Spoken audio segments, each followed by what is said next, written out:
Hey everyone, so if you already bake, you probably do not need this video. This is not a super hard recipe, but if you don't bake, I did just want to make a quick video, well, relatively quick video, so that if you needed any help following along with the instructions, so that you had something that you could see as you were going along.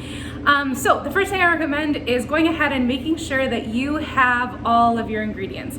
In my humble opinion, there is nothing more frustrating than going ahead and starting, getting everything going, and then realizing, oh shoot, we don't have yeast, or oh shoot, we don't have eggs, and then having to run to the store to pick it up. So that's what I did first. I went to the store, I picked everything up, and then I measured everything out. Normally, obviously, I do not do this in my own kitchen. You can, but it's not necessary. It's just I didn't want to make this video super long. So go ahead, get everything you need, and then we will move on to the next step.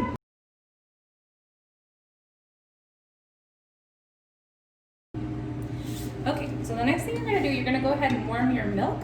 You can probably do this step in the microwave if you want to, but just be sure it doesn't get too hot, because if it's too hot, it's going to kill your yeast. So if you have like a thermometer, meat thermometer, candy thermometer, anything like that, you're just going to want to make sure that it's between 120 and 140 for the temperature, and then that's where you can kind of go ahead and use it.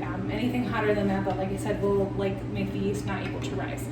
You probably don't have to stir it as much as I'm stirring it, but my grandma always used to just get after us about scalding the bottom of pans with milk.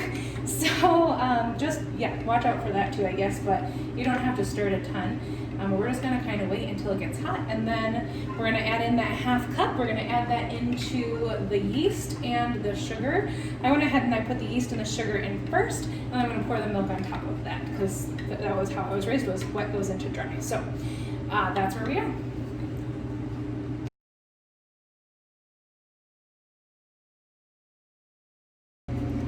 Okay, like I said, I went ahead and I put in the yeast and the sugar right into the bowl, and then I'm going to dump the milk in with it. So I measured out that half a cup of milk, and I just poured it into a cup so that I could pour it easily in here. We're just going to give it a little stir so it's all combined. You don't have all those chunks sitting out.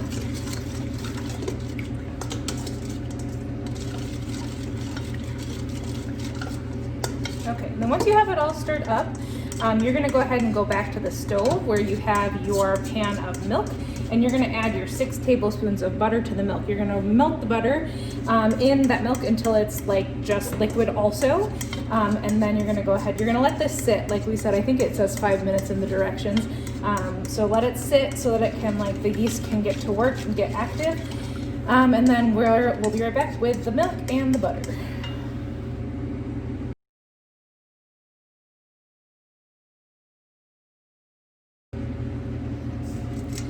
Okay, so I went ahead and I just added in our milk and our butter. I melted it all on the stove, kept it on low heat, and then I added it in after it had been that 5 minutes. So you're gonna kind of get something that looks a little like this. This is your mixture once it's all said and done. Again, you can probably melt that butter. You can melt it in the microwave most likely, but just make sure it doesn't, it's not scorching still when you go ahead and put it in there, okay? So I'm going to switch out my spoon for a whisk. The next thing we're going to do, we're going to add the eggs.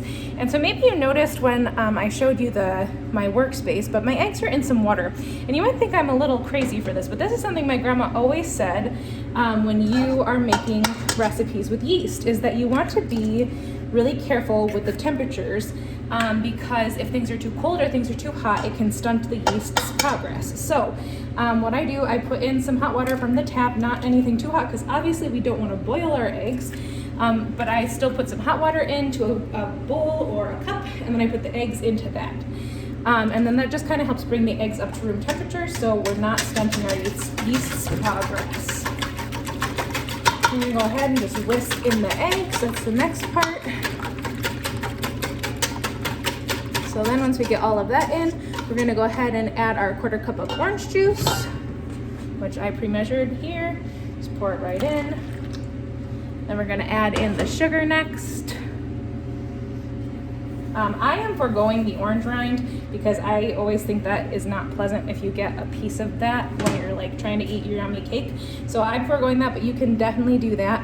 And then just our little teaspoon of salt in there too. We're gonna go ahead, we're gonna whisk that all together, making sure everything is combined. Beautiful. All right, then we're gonna get to the fun part. So we're gonna go ahead, the next thing we're gonna do is add in our flour. So it says to add it in a cup at a time, so I have my handy dandy measuring cup. It doesn't have to be perfect. You're not like worrying about like making sure it's exactly a cup. You're just kind of adding in and stirring as you go to help things get incorporated, okay? And you'll notice that there is a range on there of your flour that you're gonna need. So sometimes you need a little more than others. It just depends on kind of how your dough feels and the stickiness of your dough.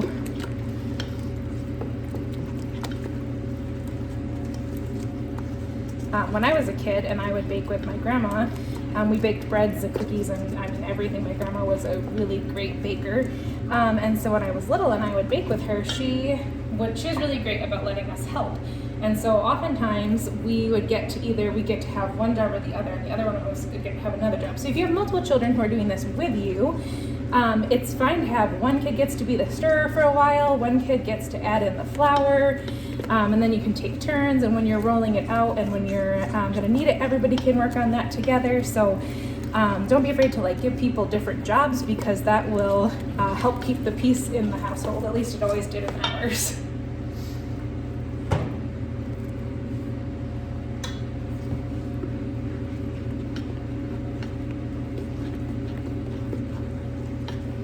So you're just going to keep adding in like this, and I will show you when we get to the finished result. I'll come back and I'll show you what your dough is going to look like.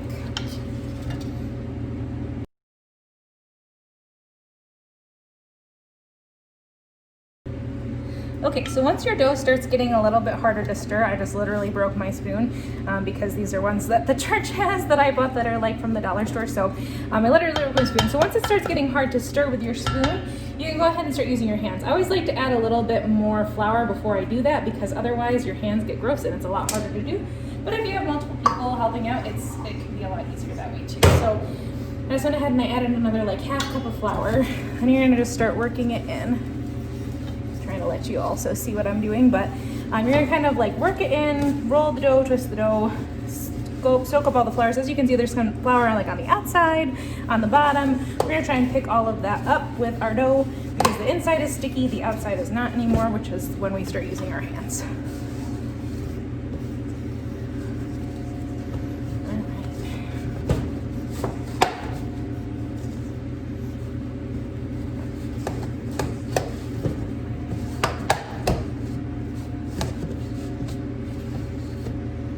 Still, like you can see, still very sticky. This is where having multiple people helping comes in handy, because then you don't have to worry about getting your hand clean before you go over and scoop some more flour. I'm going to add in some more flour there. And as you get going, as the dough becomes less sticky, it will help to pull it off of your hands too. So by the end, your hand should be clean. Your bowl should be clean. You shouldn't have like dough hanging out in the bottom or anything, or not dough, but flour hanging out in the bottom or anything. You should just be able to start making your dough into it says a little ball, but it's not really a little ball. Oh, one also side note, not related to this, I mean it's related, but your yeast, it says that you need 2 quarter ounce packets. Those are just standard packets. So if you go to the store and you buy standard packets of yeast, you don't have to worry about it being how many ounces. That's just a standard measurement for them, okay? All right. Okay, so my dough, as you can see, I can make it into a ball, not super sticky, not sticking to my hands like it was.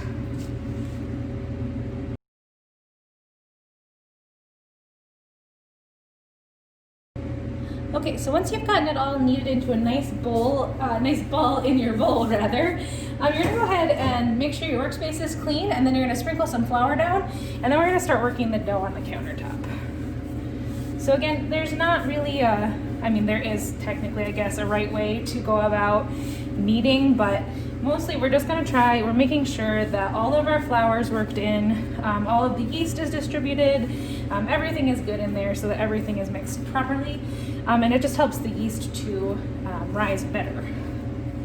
So if you start running out of flour, like I just did, you can sprinkle a little more. You don't need a ton of flour. If you get too much, your dough gets wonky, so you don't need a ton, but just enough to keep it from sticking to your surface. I will also tell you, my grandma, when she used to bake bread and cookies and pies, anything like that, that she had to work on the table, she would put down a piece of cling wrap. So if you're worried about making a big mess, cling wrap is really great for that. You just cover the whole surface and then work on that surface. And you don't necessarily need flour then. I do recommend you flour your hands a little bit. I had a sticky spat in mine. Do recommend you flour your hands a little bit, just kind of sprinkle like that. Flour your hands, rub them together like so before you get to work. It just helps the dough not stick to you again. So it says to go ahead and do this for 10 minutes, so lots of time, everybody gets a chance to knead the dough.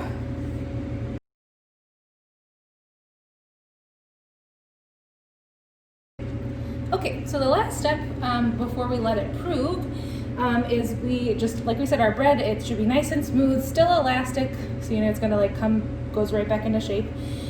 So once you've gotten it nice and smooth, like we said, 10 minutes of kneading, once it's nice and smooth and it's elastic, you're gonna go ahead and you're just gonna take your dough and you're gonna put it back in the bowl. So you can see mine still has like that little bit of flour on the outside, but no like piles of flour, no piles of dough, okay?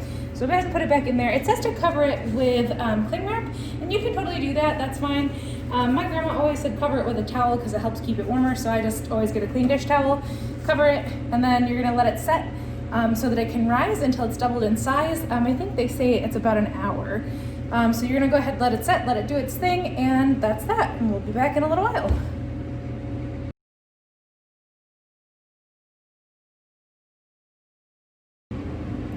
Okay, so it's been just a little over an hour, so we're gonna take a peek under our towel there, and as you can see, it is definitely more than doubled in size.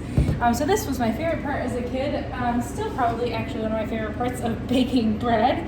And so you just get to take your fists and you have to punch it down. So it's a little bit back to its normal size, okay? So then what you're gonna do, you're gonna go ahead, you can set this back off to the side.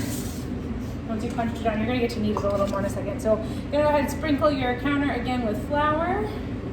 I cleaned up in the meantime while we were waiting, obviously. So go ahead and sprinkle your counter again with flour, just so we have a nice non-sticky surface. Then you're gonna go ahead, you're gonna dump your dough out back onto the counter again. Beautiful. Okay, so then we have, here's our dough, beautiful. The next thing we're gonna do, we're gonna separate this out into 3 equal chunks. So, I mean, they don't have to be like exactly perfect, but to the best of your ability, go ahead and separate it out into 3 equal pieces.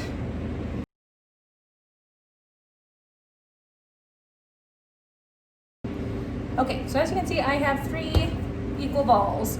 I'm gonna take 2 of the balls and I'm going to put them back into my bowl because we don't need them right now. So then what you're gonna do, you're gonna take this and you're gonna start rolling it like a snake, like you've done 1,000 times with Play-Doh. Probably, if you're anything like me anyway.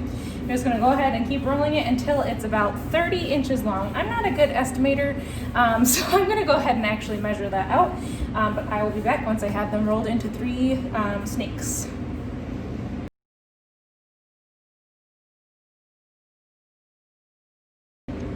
Okay, so quick tip.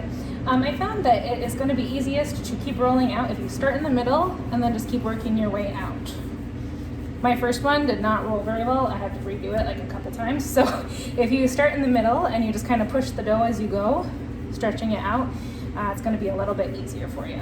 And I also found my surface was too floury, so I kind of swept that off to the side in the corner there. So just a quick tip.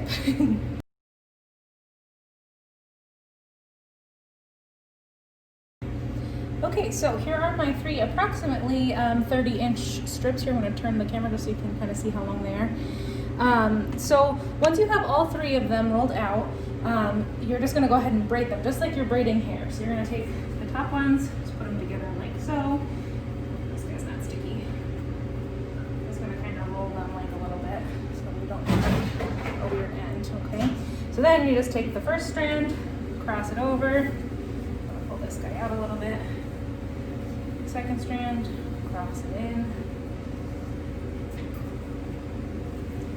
Third strand in.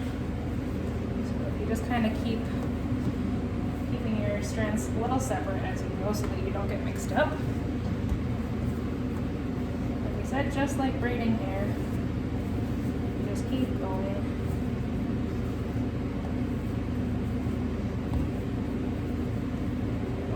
Try and keep it nice so there's not any like holes as you go. I think that's what we're gonna aim for here. Right over the middle again. To the middle. Middle. Put this guy over a little bit. Middle. Middle. Middle. Side. Go. Keep braiding till I get to the end. You can't see that. There we go. Back up a little bit. Braiding till we get to the end. Then just like I did on the other end, I'm going to kind of press these in together. Then once you have your beautiful braid like so, you can just take it and we're going to make it into a crown.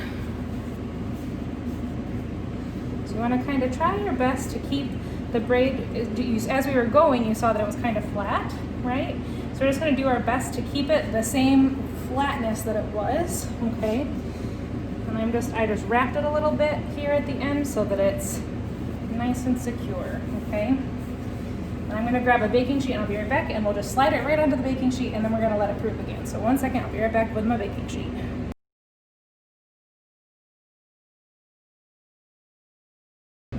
Okay, we're going to see how I do it. Again, I think this is probably one of those things that'll be easier if you have multiple hands.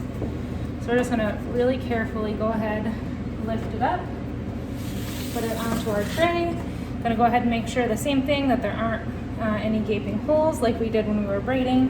Just watching for holes, because as you move it, it could shift, like mine did there, had a little hole. Just trying not to let any holes there. So then, once you have it on there, I'm super impressed. It looks really pretty. Okay, so what you're gonna do, you're gonna go ahead and you're gonna cover it again. You can do it with cling wrap, you can do it, I'm gonna just use my same towel, and I'm just gonna go ahead and cover it, and then I'm gonna leave it again for another about an hour to 90 minutes, probably a little longer, because I have other things going on right now, but you're gonna leave it, go ahead, let it proof, and then you can come back to it, and then we're gonna actually get to bake it next. So that's where we are. Okay, great.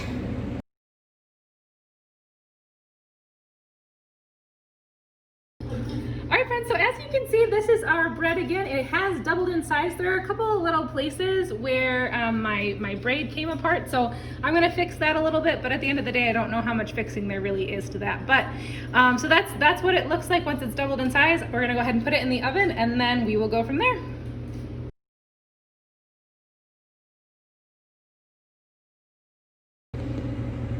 Okay, so while our bread is in the oven baking, I'm going to go ahead and make up our glaze. So I already measured out the cups of confectionery sugar. There's 2.5 cups of confectionery sugar that's in the bowl already. And then we're going to add some orange juice. These proportions seem really weird to me. I haven't, like I said, haven't made this recipe before, so the proportions seem a little weird about the ratio of orange juice to confectionery sugar, but we're going to give it a go and see how it turns out. There's 1, there's 2, 2.5. Let's see how we do with 2.5 first, and then we'll see if we need more. So it's turning a little glazy already. That's a good sign.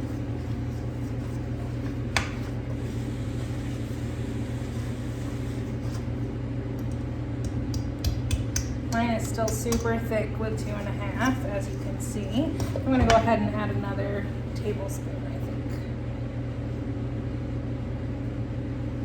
Okay, so there we are, 3.5, and let's see how we do.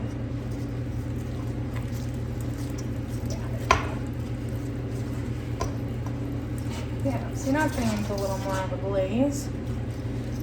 So like I said, you want to get this, go ahead and get this ready while our bread is in the oven, and then when it comes out, we're going to let it cool before we pour this on. So when it comes out, I'll show you what it looks like in the oven, golden brown. So it's 25 minutes is what they said, I believe. Let me double check my recipe here. Let's see. So let's see. So bake for 25 minutes, and we're going to look at the color, make sure it's golden brown. Oh yeah, that looks really nice and gloopy. Nice and golden brown, we'll pull it out, and then we'll let it cool, and then we'll go ahead and drizzle. So that'll be the next part.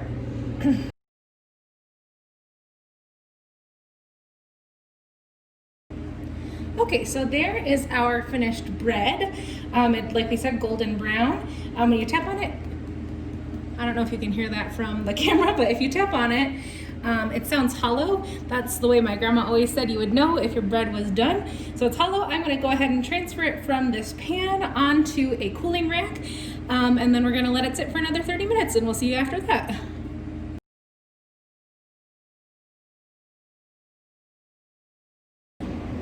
Okay, friends, so I did get it turned out. It was actually harder than I expected, so I'm really glad that I didn't make you watch the video of me doing that, or that I didn't even take a video of me doing that. So as you can see, when I turned it out, it did start to kind of crack in some places, and I'll show you over here especially, that piece came kind of loose. And I can tell you also, this is a place where my braid had sort of split when it was getting ready to go into the oven. So from that, the learning I'm taking away from that is that if your braid starts to pull apart when it is after the second proof, make sure you do a better job than I did pinching it back together again, okay? So I'm gonna go ahead and I'm gonna transfer it to a platter, and I'm gonna decorate it on the platter because then I don't have to clean up the mess twice. And so I just made sure it was a little bit bigger than my crown here. So I'm gonna go ahead and transfer it. I'm not gonna make you watch that either, so I'm gonna go ahead and transfer it, and then I will be right back to put on our garnishes.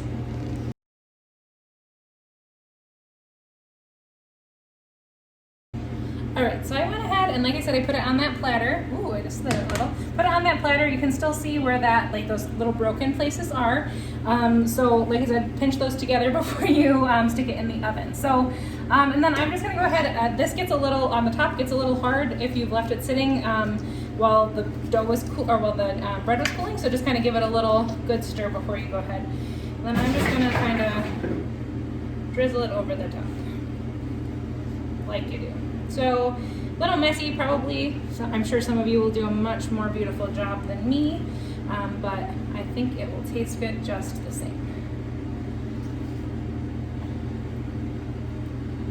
So once you get, ooh, that was a big glove over there. So once you get your glaze on, I'm gonna put a little extra on those broken places. Once you get your glaze on, you're gonna go ahead and you're gonna use some cranberries. Dried cranberries, that is. I went and I pre-measured mine. I think I actually have a little too much, but that's okay. No such thing as too many dried cranberries, right? So there we go. There is our glaze. Like I said, I'm sure some of you will make it much, much, much prettier than I just did. Whoa, I'm gonna mess with the counter again too. All right, so once that's on there, you're just gonna take your cranberries, like dried cranberries, like I said, like that directions say too. You're just gonna go ahead and kind of sprinkle them on. Decoration. And then if you have birthday candles at home, or any, I don't know, maybe other kind of candles would work too, but birthday candles I think would work the best because you can just kind of stick them in. So if you have birthday candles at home, feel free to kind of put those in there. And you can talk about the story about St. Lucy then, because this bread is meant to represent her crown, the crown of light that she was wearing when she came to feed those people. And so you can put in some candles and yeah, remember St. Lucy and celebrate St. Lucy. So that's it, friends. I hope that this is helpful and instructional, and I hope that your breads turn out fantastic. If you have questions as you're making it, you may feel free to send me an email or give me a call. All right, God bless.